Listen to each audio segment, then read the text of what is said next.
Millionaire married a plain bride out of duty, but when the veil fell, his heart stopped. Hello everyone. Before we begin today's story, I have a small favor to ask. Please hit subscribe and turn on the notification bell so you never miss our channel's new videos. It is quick, free, and the best way to support us in bringing you more dramatic stories. Your support truly means the world to us. Where are you watching from?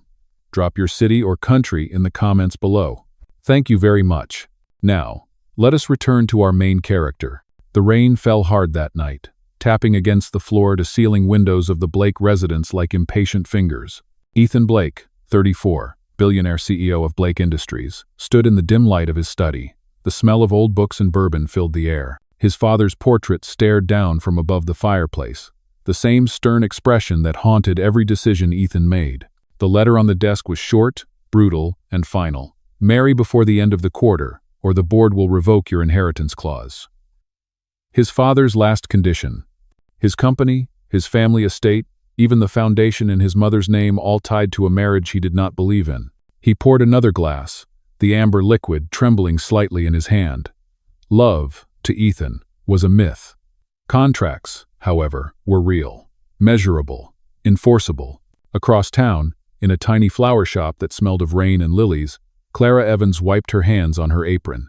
Her phone buzzed, another hospital reminder. Her mother's heart condition had worsened. Bills stacked like a storm she could not outrun. When the doorbell chimed, she looked up to see a man in a tailored black suit.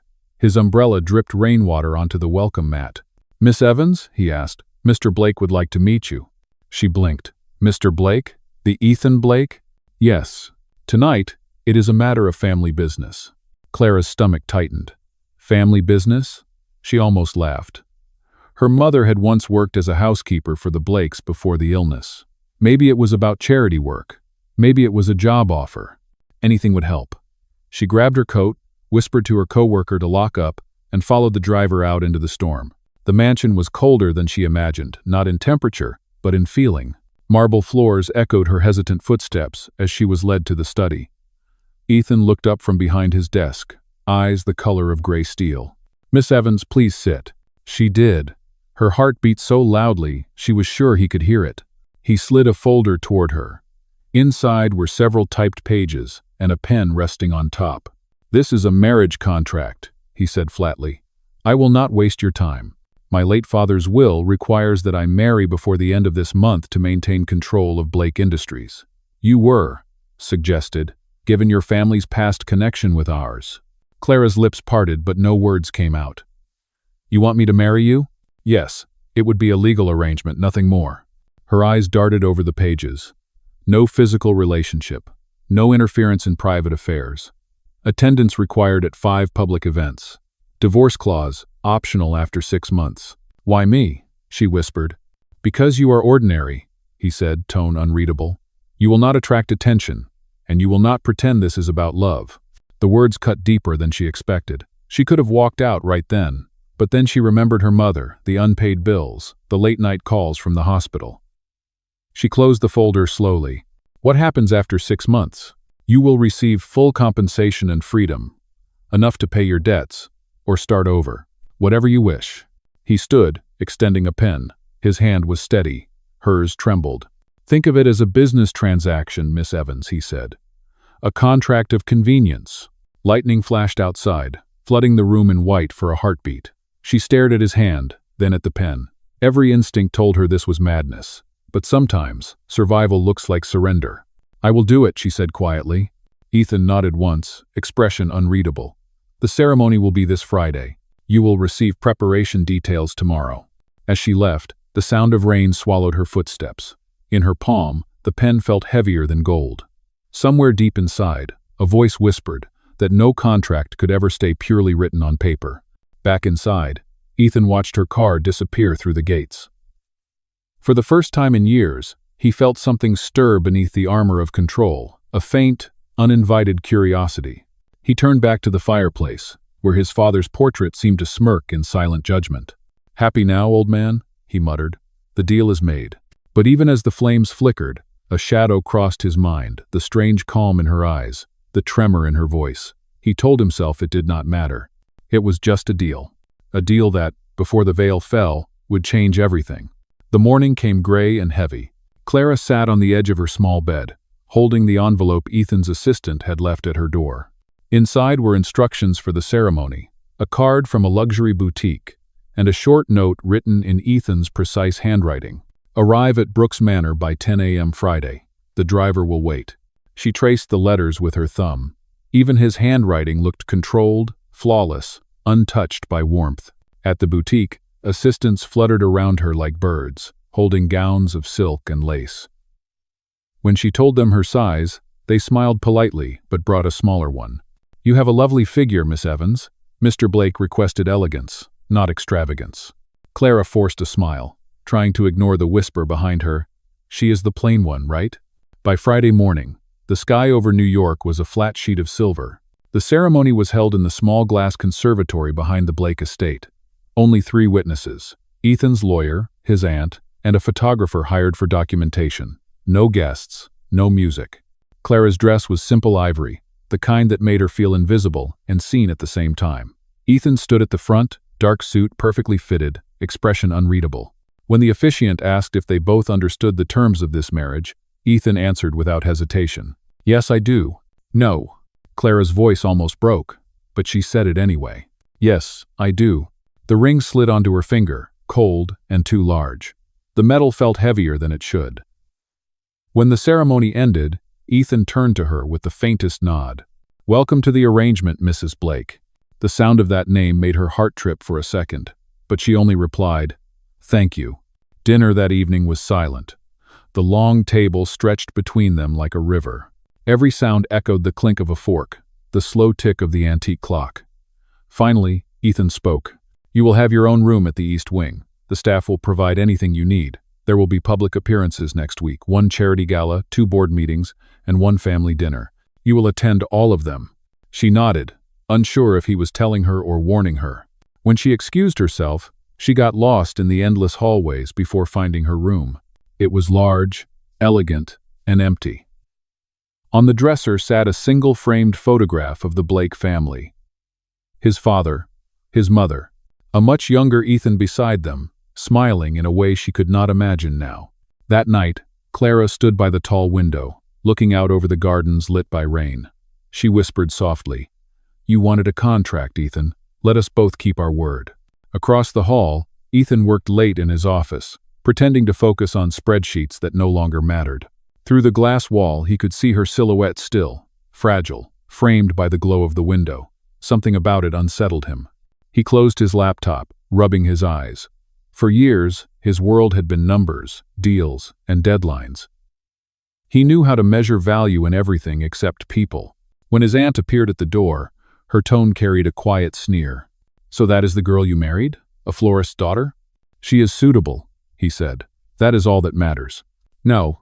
But when the door shut, her words lingered like smoke. A florist's daughter.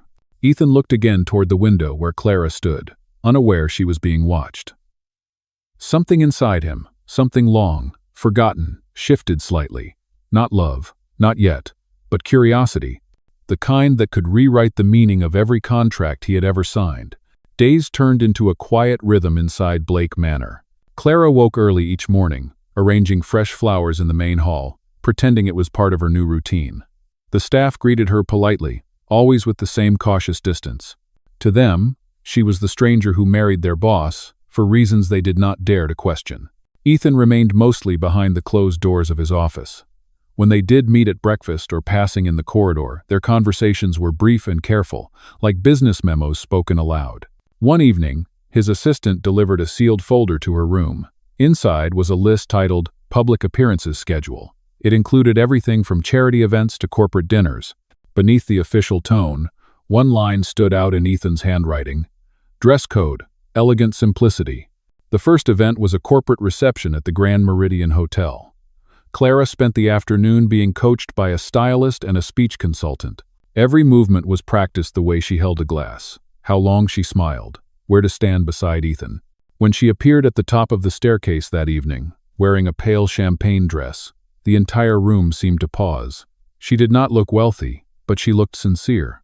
Ethan glanced up from a conversation with investors, and for a moment, something unreadable flickered across his face. As they posed for photos, reporters whispered, "That is her? The plain bride?" Ethan's jaw tightened, but Clara remained calm. When one journalist asked if their marriage was for love or for business, she answered softly, "Marriage, in any form, should begin with respect. Love can grow from that." The crowd fell quiet. Even Ethan turned to look at her. The photographer captured the moment his gaze locked on hers, surprise hidden behind composure. Later, in the car, neither spoke. The city lights slid across the windows like fleeting memories. When they finally reached the mansion, Clara thanked him for the evening. He looked at her, almost amused. "You handled them better than I expected," he said. "I only spoke the truth," she replied. That night, as Ethan reviewed the event's media coverage, he paused at one photograph, her hand resting lightly on his arm, both of them smiling, as if the world around them did not exist. For reasons he could not explain, he saved the image on his phone before closing the laptop. The following morning, Clara found a note slipped under her door. "Well done last night. Breakfast at 8. We need to discuss the upcoming board dinner." When she arrived, the dining room felt different. The sunlight spilled through tall windows, painting the table in gold. Ethan was already seated, reading the financial paper. He looked up briefly. "Coffee?" he asked. "Yes, please," she said. For the first time, they shared a meal that felt almost human. He asked about her flower shop, about how she learned to make arrangements. She spoke carefully, not sure if he was truly interested. But he listened quietly, attentively, as if discovering something he had not noticed before. When the meal ended, he stood and said, "You have a calm presence, Clara. That will help during the board dinner. My aunt can be difficult." Clara smiled faintly. "Then we will both need patience." As she walked out, Ethan watched her go, realizing the silence she brought was not emptiness, it was peace. For a man who lived by contracts and control, that peace was the first thing he could not measure. The board dinner was held 1 week later at the Blake Foundation's private hall, a place filled with chandeliers and whispers. Clara stood beside Ethan, her hands folded neatly, the contract wife who was expected to smile and stay silent. His aunt, Margaret Blake, arrived in pearls and judgment. Every word she spoke carried the weight of suspicion. "Ethan, dear," she said sweetly, "your father would have been surprised to see you settle for such simplicity." Ethan's jaw tightened.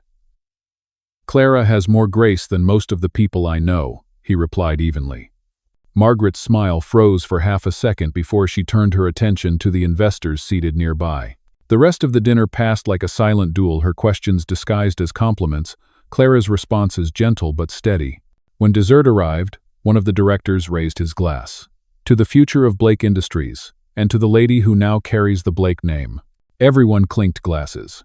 Clara lifted hers too, but as she did, Margaret leaned closer and whispered, "Enjoy the view while it lasts, my dear. Some names are not meant to stay." Clara did not flinch. Instead, she turned to the table and said clearly, "A name lasts only when the people behind it have integrity. That is what I believe the Blake legacy should stand for." The room fell silent. Then someone began to clap. Within seconds, others followed. Ethan looked at her, astonished by the calm fire in her voice. For the first time, pride genuine and unforced touched his expression. Later, in the car, he broke the quiet first.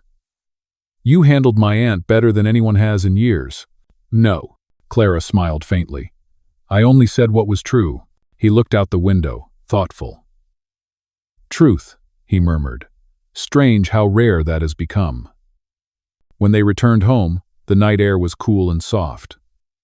Clara walked ahead, her gown brushing lightly against the marble floor. At the top of the stairs, she turned. "Good night, Ethan." He hesitated. "Good night, Clara." La. For a moment, their eyes met, neither business nor duty in the space between them, only a quiet understanding that something was beginning to shift. Hours later, Ethan found himself replaying her words from dinner. Integrity, legacy, they echoed louder than any applause. He realized the woman he had chosen for convenience might be teaching him something he had never learned: how to stand for something more than success. The following week brought the Charity Gala, an annual event hosted by the Blake Foundation. It was the kind of evening where diamonds glittered more than smiles, and every handshake carried an agenda.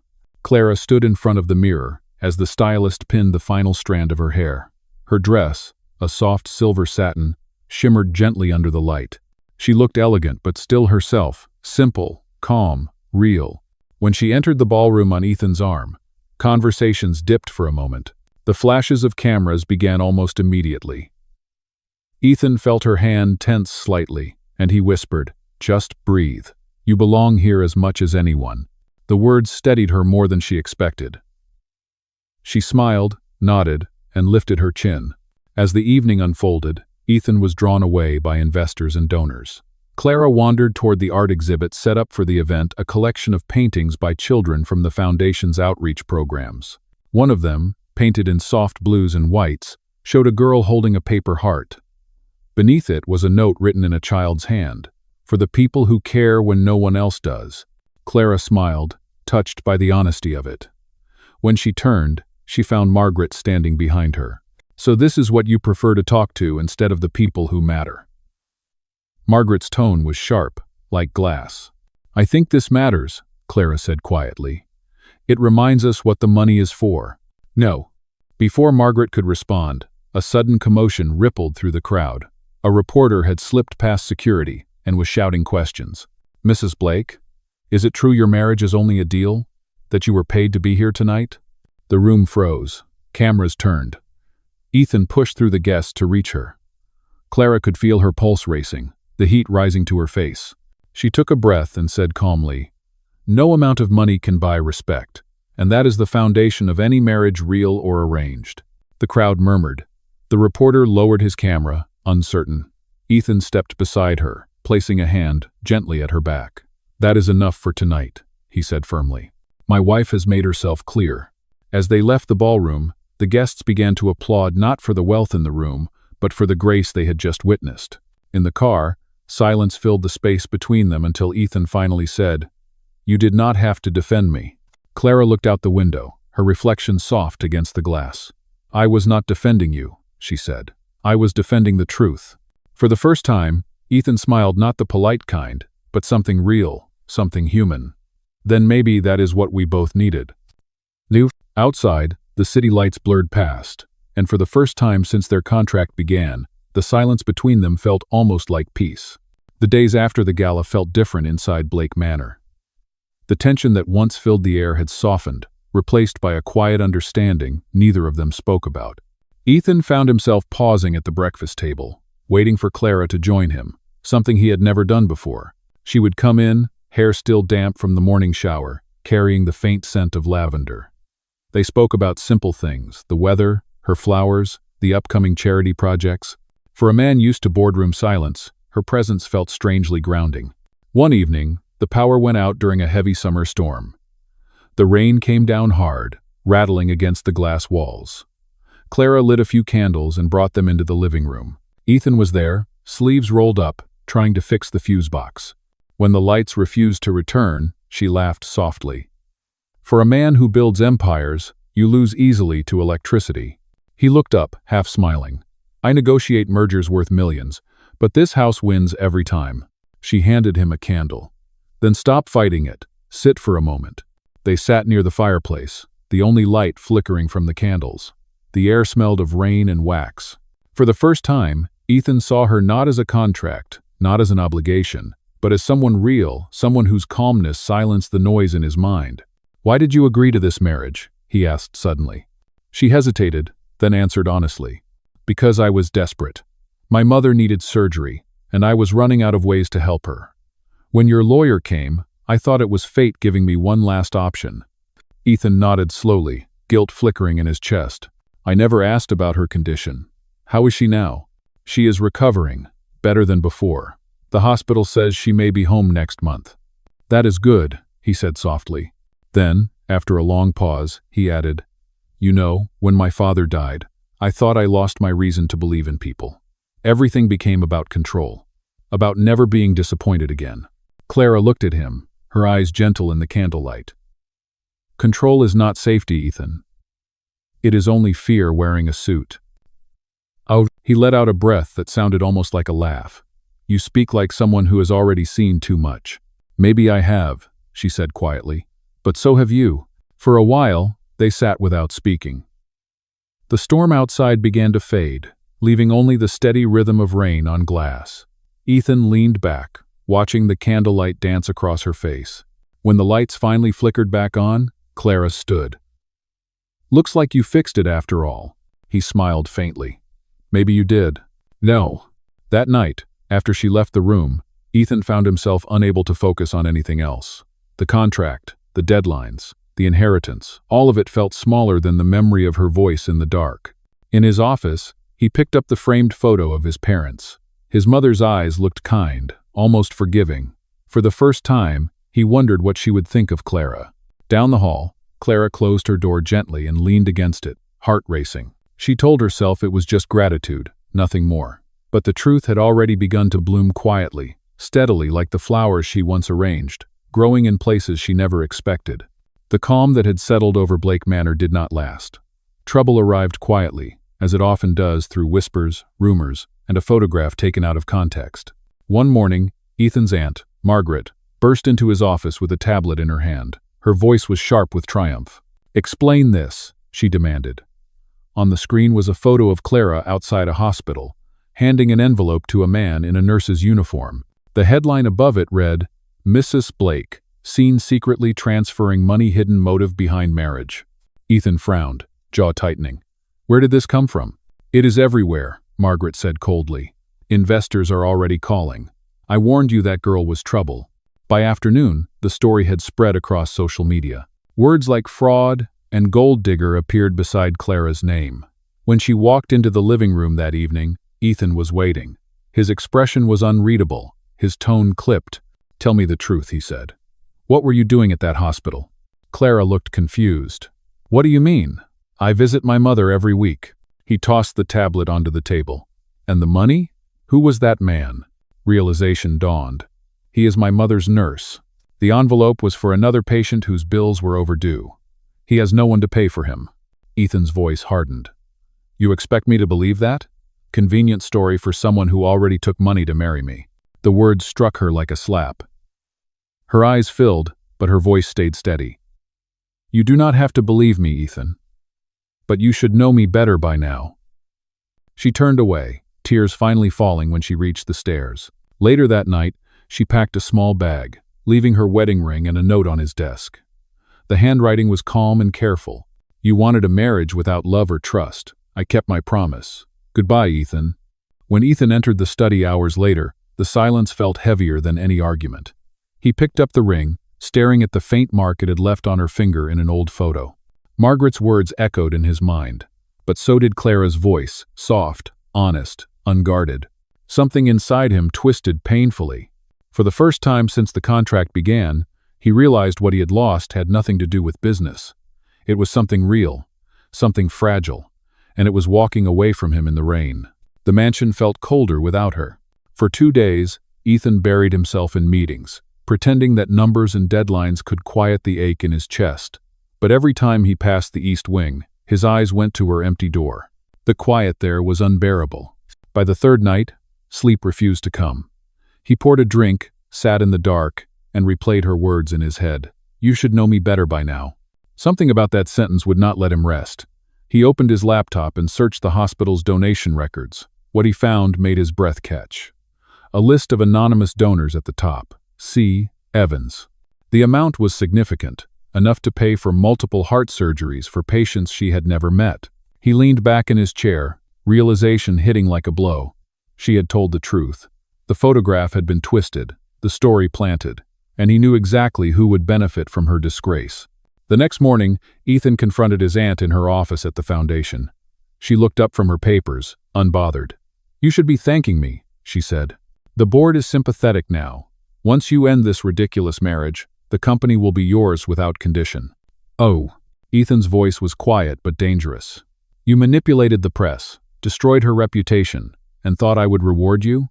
Margaret laughed softly. "Please, she was never one of us."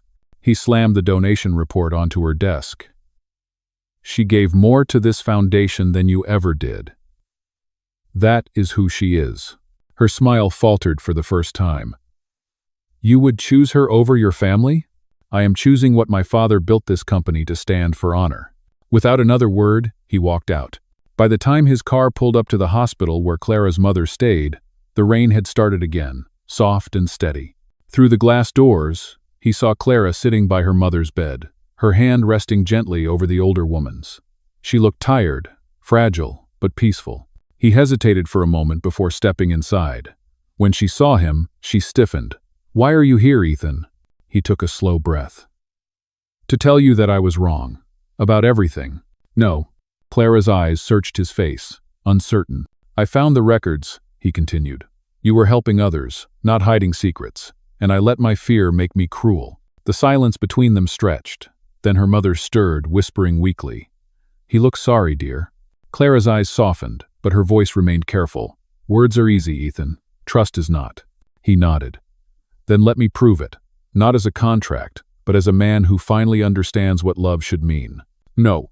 For the first time, his voice broke, and the sound of it made her heart tremble in a way she had not felt since their first night under the same roof. Weeks passed before Clara agreed to see Ethan again. He respected her silence, visiting her mother at the hospital quietly, helping pay for medicines but never asking for forgiveness. Instead, he focused on making things right. The foundation launched a new initiative named the Clara Project, dedicated to funding medical care for low-income families. Every press release credited her work, not his. When the story broke, the public began to see the truth. The tabloids that once called her a fraud now called her a philanthropist. Margaret resigned from the foundation under board pressure, and Ethan restored every project she had tried to shut down. Still, one thing remained unsettled Clara's heart. It was late autumn when Ethan invited her to attend the foundation's annual renewal ceremony. The event took place in the same glass conservatory where their contract wedding had been held months before. This time, the air smelled of roses and hope instead of tension. Clara stood by the doorway, hesitant. The memory of that first day still lingered, the cold tone of his voice, the papers, the deal. But when she looked inside, she saw something different. The hall was filled with families who had received help from the foundation, doctors in white coats, and children running between tables. It felt alive, human. Ethan was at the front, speaking to the crowd. His voice was steady, but softer than she remembered. "My late father believed business should build bridges, not walls. For a long time I forgot that, but someone reminded me." He turned, meeting her eyes across the room. "Tonight, I want to rewrite a promise I once broke." "No." The audience turned as Ethan walked toward her, a small velvet box in his hand. Clara froze, heart pounding. He stopped in front of her and said clearly, "When we stood here months ago, I offered you a contract. Tonight, I am offering you my life. No conditions, no deadlines. Just love, if you will still have me." The room fell silent. For a moment, all she could hear was the faint hum of the city outside. Then she whispered, "You do not owe me anything, Ethan." He shook his head. "I do not, but I want to choose you, freely this time." Tears blurred her vision as she reached for his hand. "Then let us both start again." He slipped the ring, no longer a symbol of duty but of devotion, onto her finger. The crowd erupted in applause. Cameras flashed, but neither of them noticed. Later, as the night faded and guests left, Ethan led her to the garden behind the conservatory. The air was cool, carrying the scent of rain-soaked leaves.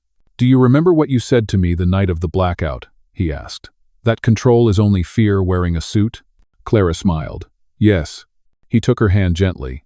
"For the first time, I am not afraid." She looked up at him, the moonlight catching the faint shimmer of tears in her eyes. "Neither am I." When they kissed, it was not dramatic or loud.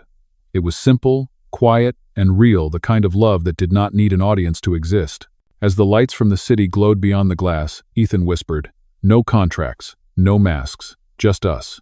And for the first time, the words Mrs. Blake felt like home.